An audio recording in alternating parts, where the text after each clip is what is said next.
Tony Kennelly is an artist from the picturesque Port Macquarie area on the mid-north coast of New South Wales who has released 2 albums, Hittin the Wall and Battlegrounds.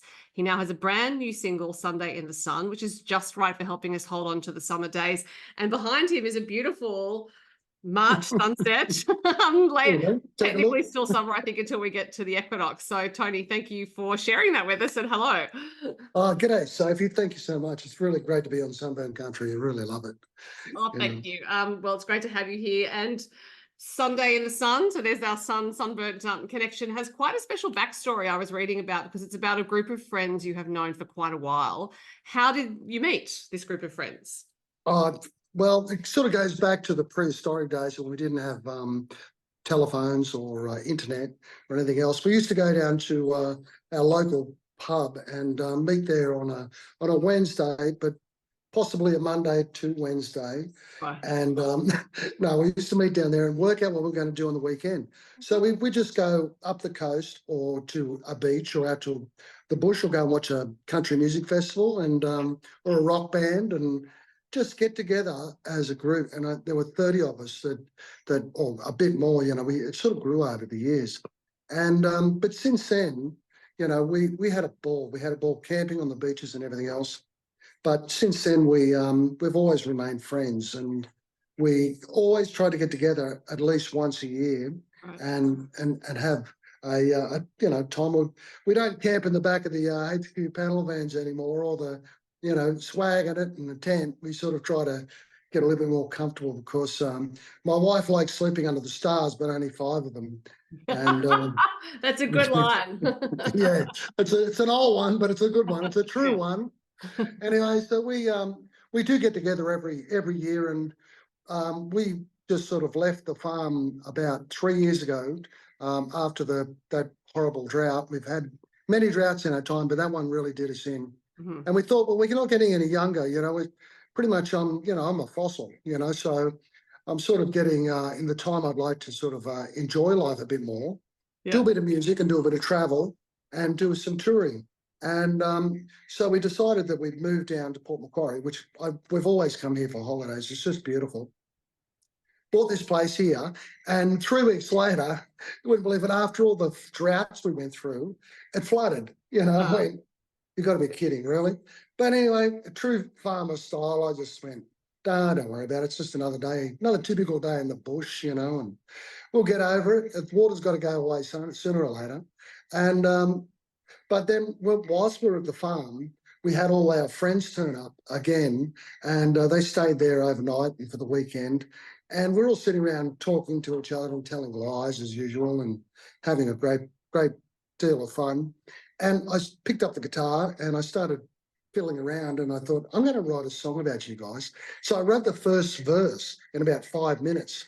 And right. I said, what do you think of that? And they go, I think it sucks. I went, come on. Anyway, so from there on, I said, it's really good. They're only kidding me around. They would never admit they like it. They're always trying to take the mickey, Mm-hmm. But, and so that's how Sunday in the Sun started. But it's sort of like a bit of a message there, really, I thought. Like, so many people are so involved in their phones and their computers and, like dating, for God's sake, like no one goes out to date. They just go online.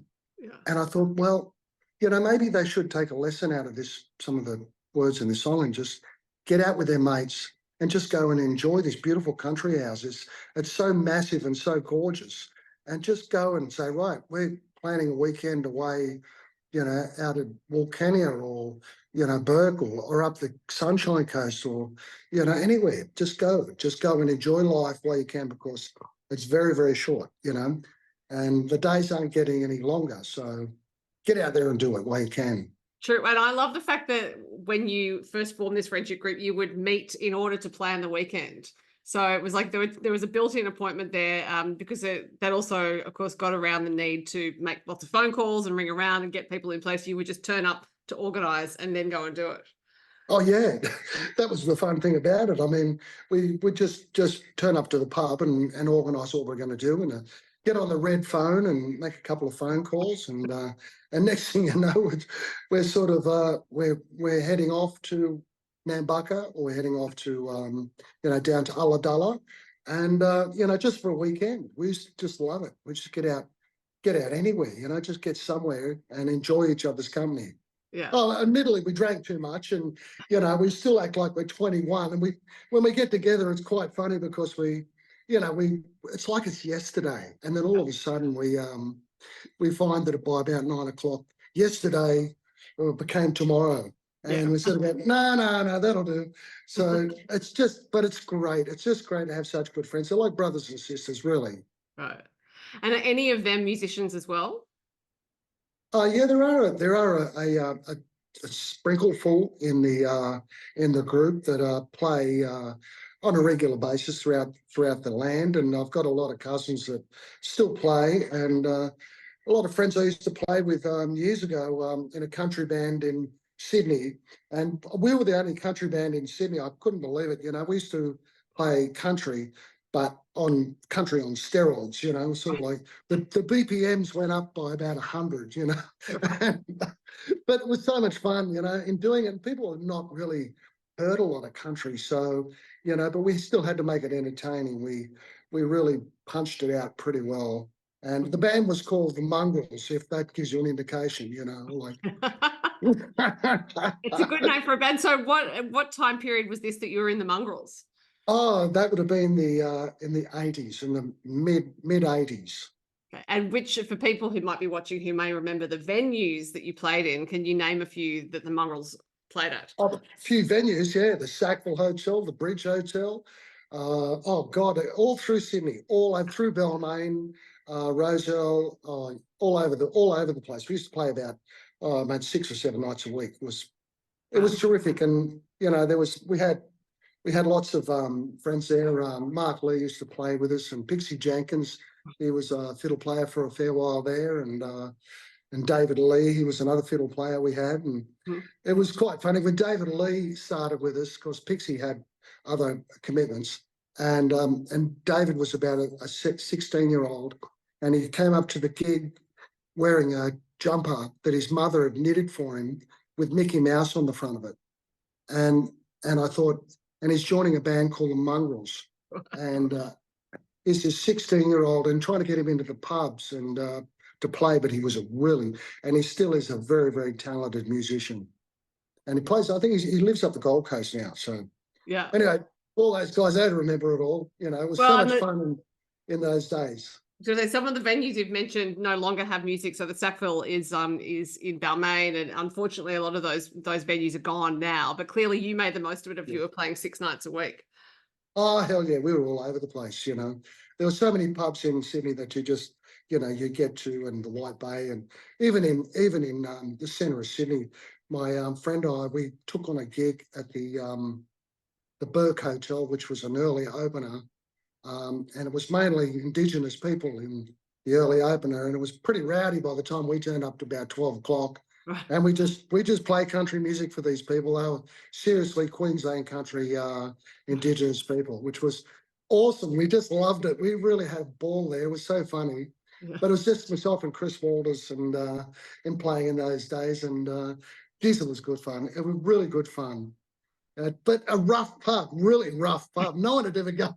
You wouldn't go in there, like people used to get bashed all the time, and it was so funny. A lot of Sydney pubs were a bit like that. It's because I'm a lifelong Sydney sider, so it's it's gentrified a bit now. But yes, it used to be the case that in quite a few city pubs close to the city, that was a risk getting bashed up. Yeah, even like Redfern, we played at Redfern. We thought, geez, we really hit the big time now, boy. So I would imagine if you were playing 6 nights a week, you didn't need to rehearse. No, very rarely. We'd often get down to Chris's place, Chris Wallace and CW, and we'd do a bit of try some new songs out and things like that.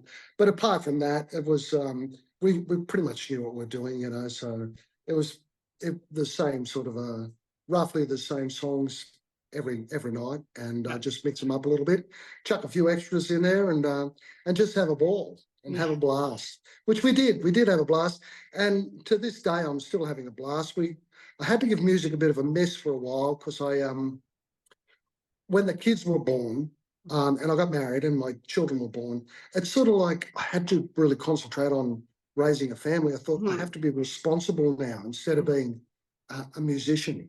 Yeah. So I actually just sort of quit playing. I did play with my cousin's band in clubs and stuff, but that didn't appeal to me too much.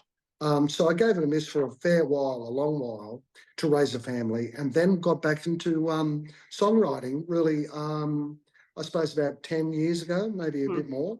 And since then I've just kept going, and I just love songwriting and putting music out there and for people to enjoy. I really do. It's such a privilege and an honor to be on shows like yours, and for people to enjoy what I do.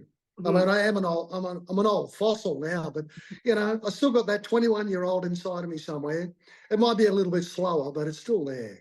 Well, and also, the more life you've lived, the more stories you have to tell, and also the more stories you gather from other people. But before I go into the storytelling side of your songwriting, I'm just interested in your musical lineage in terms of getting into the Mongrels and that being a country music band. So, what were your influences? What did you grow up listening to? Oh, look, I was into heavy metal and rock and like Pink Floyd, Black Sabbath, Deep Purple, and I was in a band when I was a kid at 16 called Karma, and we did this Pepsi pop pole thing just for a bit of a laugh, and we ended up coming fourth or something, and we played at the Opera House for 2,800 people, and we're all the real ripe old age of 17, and I think I was six, I was not quite 17.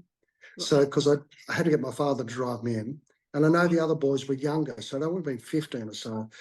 Um, then, all of a sudden, I discovered the Eagles, and I discovered people like a whole lot of Kenny Rogers and Dolly Parton, and I thought, I kind of like this. I'm sort of a bit sick of the heavy metal at the moment, and then I met up with a few other guys and we started just playing a lot of country music, and which was really great. We thought we better up tempo it a bit because some of these people won't appreciate things a little bit too slow. So there used to be a band getting around called the Fargon Beauties in Sydney at the time, and the Fargons they had all their music was flat out, and we were sort of like in that same era. So we were doing the same thing, playing country music flat out. Yeah. And I think they really appreciated it. And I think it might have drawn a few people to country music, which is just terrific. Yeah. So you mentioned that you went back to songwriting about 10 years ago, which obviously suggests that you were doing it in the past. Were there any original songs of yours in the Mongrels, or was that just something you were keeping for yourself? Oh, no, there were a few originals in there, but most of the time we just did covers and so forth, and I had always written songs, but a lot of them just got put on the back burner and into the spare parts division, so I didn't really keep them for too long. Right. I think I just got serious when a friend of mine came to stay with us at the farm.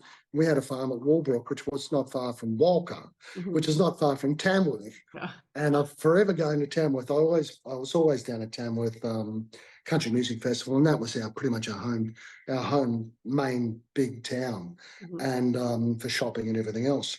But a friend of ours used to come and stay with us, who was playing at the at Tamworth Country Music Festival a couple of times, Michael Wall. And Michael turned up and he stayed at our joint 1 year, and then he came the next year, and I think he did more than 6 or 7 years. He came up to stay with us, and he's a really good friend. And he said to me, "Why don't you do something with this music?" And I went, "Well, I don't know. It's just like it's put on the back burner." And he said, "No, you got to do something with it." And so he was pretty much the inspiration for me to sort of get off my bum and actually go and do something with it.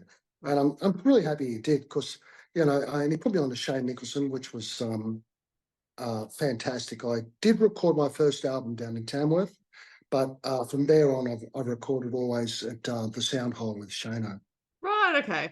Because the first album that you're referring to is Hittin the Wall, which came out in 2017, and I found it quite a reflective album, and there are also quite a few stories about other people in it, from what I could gather. So, so you collecting those stories for a while, just the stories you wanted to tell for a while before you started writing songs again? Or was it when you sat down to write songs that all these stories started to come to you? Well, I think there were a lot of songs on it that I'd written about my life, and there were other songs that Lola Britton wrote some words. The Favoured Son, which I kind of like the words, but I ended up putting down on the album. But when your first debut album, I think you sort of learn from those sort of things. And if I had my time again, there probably were a few songs I would have left off the album. Right. But in saying that, there are some really good songs in there, and there's one that I actually I have put down again and recorded with Angus Gill, who just used to live down the road. He's moved to America now, so to Nashville. But I recorded a song with him, and from the Hitting the Wall album, and it's sort of like we've made it a bluegrass song, which I really love. I just think it's just so good, and I can't wait to share that. But then Battlegrounds came along, and I think the songwriting got a bit more serious, a bit more professional, a bit more polished, and learning the ability to be able to structure a song correctly. And I found that was more of a learning curve than anything else. I think Hitting the Wall, the album itself was a learning curve. Right. And then the Battleground album was just terrific. And I've done some really lovely clips around the Battlegrounds album. And Hitting the Wall, which is a song, Hitting the Wall, we've recorded it in here at Port Macquarie, which is a beautiful video. I love it. It's really, really nice. And also a few others. Leave the Gate Open was done at the farm, but that was during drought time, and I tended to write a lot of stuff about the way experiences of life. And that's what I do. I think I find that I'm inspired by what I personally do during my life and stories I've got to tell, because gee whiz, I've been around a while, so I've got a few damn stories.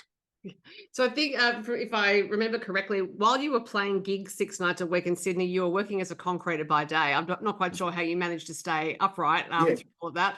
And yes, you were a cattle farmer, and there was quite a lot of drought. And I imagine it's hard to keep your faith in what you're doing when nature is just conspiring against you all the time. And also hard as a creative person to maintain your faith in that as well when everything is so uncertain and it's so out of your hands. Yeah, that's right. We've always had sort of country because we come from farming background family, and but it does. But you've got to take it as it comes. I mean, really, it's like another typical day in the bush. You really got to say, well, tomorrow is another day, and we'll get on with it, and we'll work through this. Unfortunately, we can't do anything about nature. It is just that, nature. So we're kind of used to that, with the farming side of things, and we just take it in our stride, really. As far as the concreting side of things go with music, yeah, that was a struggle. But I was a lot younger and fit, and I don't know how I did it either, because I used to get up and go pushing damn grey concrete around every day and screeding off, and it Probably was from an early hour, right? Because concreting, I imagine, starts like 7 a.m. or something. Oh no, I used to get up at 4, and I used to start at 6, and but we used to get home from gigs at about 12. Right.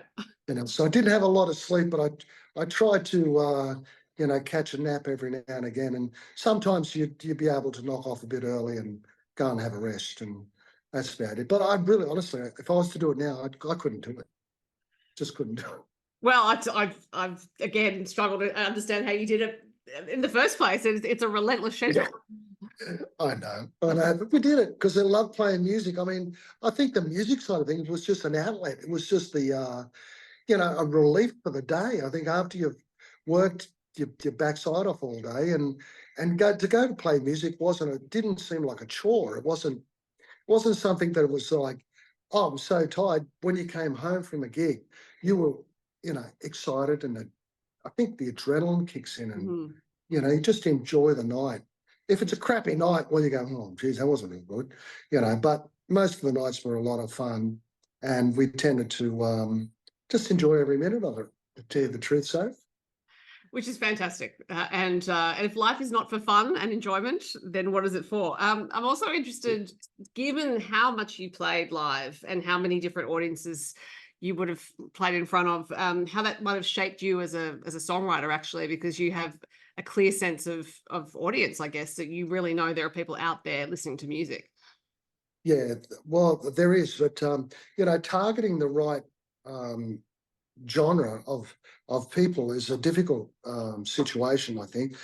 We tend to I just look, I love writing all sorts of music, as far as I don't stick to a one baseline type of songwriting. Like Sunday in the Sun is so different to, say, hitting the wall on the hitting the wall on Battlegrounds album, or any of those songs, or The Favourite Son, or any of those ones. Mud Makes Money, very, very different. And even the song prior to Sunday in the Sun was The Ex-Housemate. Now, I wrote that about a bloke that used to live with us, and we couldn't get rid of him. He was just, I just don't know why we ever asked him to come and live with us for a little while. I think we had a few tequilas that night, and and he said, "Yeah, that'd be right. Come along." Couldn't get rid of him anyway. Anyway, in the song, it tells you the story. And then prior to that, and the release before that was Water Rising, which was about the Lismore floods. And I felt so deeply about that. And I felt, I knew it would never be a very popular song, but it was something I had to write because I wanted to write about a time in history in our life. And that was devastating events that happened up there at Lismore, and I felt compelled to write about it. So there you go. You got Water Rising, The Ex-Housemate, and Sunday in the Sun. Sort of like totally different types of music.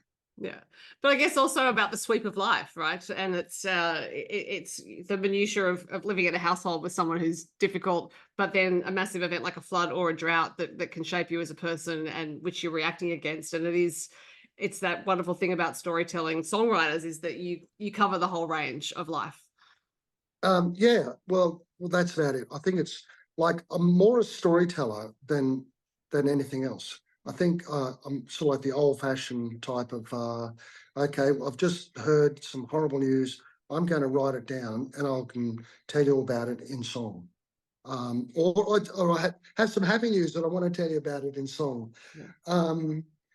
It's one of those things, I think, you have to write about things that you know and you love and you've either grown up with, or it's an event that's happened to you. So it's one of those things that I think songwriters, strive to do. And there's still a lot of young songwriters out there that are just amazing at the moment, Sophie. Yeah. Well, and you've worked with one of them, Angus Gill, who, as you said, is now in the United States. So I'm looking forward to hearing that collaboration of yours. I'm also interested in how working with Shane Nicholson as your producer has perhaps shaped you as an artist, because I think Shane as a producer is great at identifying the artist's strength and really drawing that to the fore in the recording. So his recordings as a producer don't sound the same, because he's always focused on the artist. Yeah, absolutely. Shano is a legend. When I have songs for him, he doesn't want any production done. Like, I can record them in my little studio here, but he doesn't want it. He said, "I just want you put it on the phone and send it to me." Right. And we just go down there, and he wants it raw, and I'll just go down there and we'll sit down and go through the song by song, and I'll tell him my ideas, and then he'll come up with some ideas of his own. And so, "What do you think about this?" It's a great collaboration between artist and producer.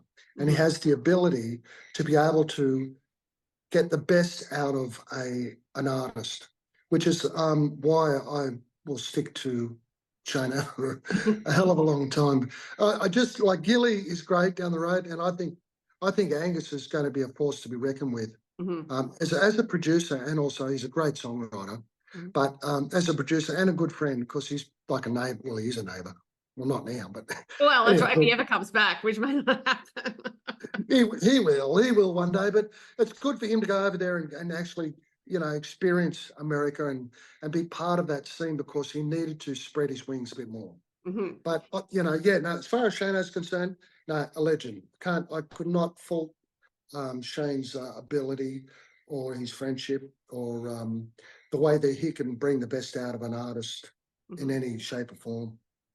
So Sunday in the Sun is, as I said, a brand new single, which suggests that there's more material coming and it's the start of something. So have you recorded a whole brace of songs, or are you sort of going song by song? Yeah, no, I did actually. I same thing. I went down to Shane. I've recorded a stack of songs down there, and I feel like I don't want to. When I was talking to Shane, I was talking to other people. They said, look, don't put an album out straight away because half the songs get lost in the wash. And they were just true. It's like Battlegrounds, or anybody knows that they put an album out, some terrific songs on the album, but not a lot of people get to hear it. So I think that the songs that I've recorded, I think are really important to be put out there as singles. And then I'm going to compilate it all together and maybe have a few extras in there as an album later down the track.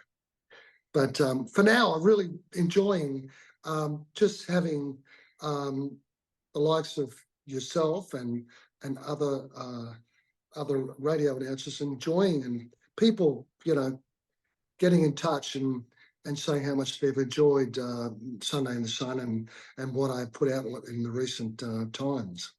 Well, and it is, as you said, a song to encourage people to not look at their phones, to actually be with their friends and do things and just actually not focus, I think, on achieving anything. We have a culture at the moment of being productive, doing things. Even in the title of the song, it's implicit, just be in the sun. Yeah, look, it's a very, very busy world we live in, and a lot of these kids, like my son included, he lives in LA, in Venice Beach, and he's he works for an IT company, and he's a project manager for them, and he works from home, and the only time he gets to go out, really, he goes to the gym. He might go to the beach every now and again, but and maybe to the occasional get together, but that's about it. And socially, it's on the phone. And I said, you've got to stop doing that and get with your mates over there and go to the national parks and just get out and enjoy yourself.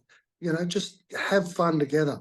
Go camping and do anything, but get out of the house. Yes. And I think that's a real tragedy with a lot of young ones. They get so used to being at home or so used to in their own little environment, they feel like it's scary to go outside, which is, it's a shame, Well, it is, particularly in our beautiful country, because as you said, lots of wonderful parts of it to see.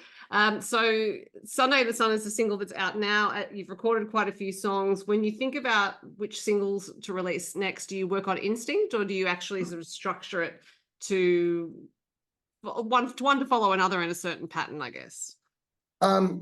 Yes, in some respects. So, like, I have different tastes to other people, and my promoter Beck Gracie is. I put it to her, and she's picked out a couple of sequence of songs to go, and I said, well, okay, I'm happy with that. So I'll just stick to her advice because she knows what she's talking about, and I think the next single I'll be putting out will be called Fair Weather Friends, which is it's a bit of a juxtaposition. It's like a juxtaposition with this one. Oh, this is good. Yeah, it's sort of like, it's about, fair weather friends are better left at arm's reach, but it's put in a way where it's sort of not actually having a dig at anybody. It's just you'll hear it when it comes out. It's quite good. It's quite funny, and it's quite a good little track, actually. Well, for now, though, I encourage everyone to listen to Sunday in the Sun, as we still have some sun before the summer vibes are completely over. Tony, it's been so interesting to talk to you. Thank you very much for your time. Look, it's been an absolute pleasure. Thank you so much, Sophie. And, I've just enjoyed every minute of having a chat to you. And I think this is my second Zoom interview I think I've ever had in my whole life. So thank you. I'm glad I got it all right.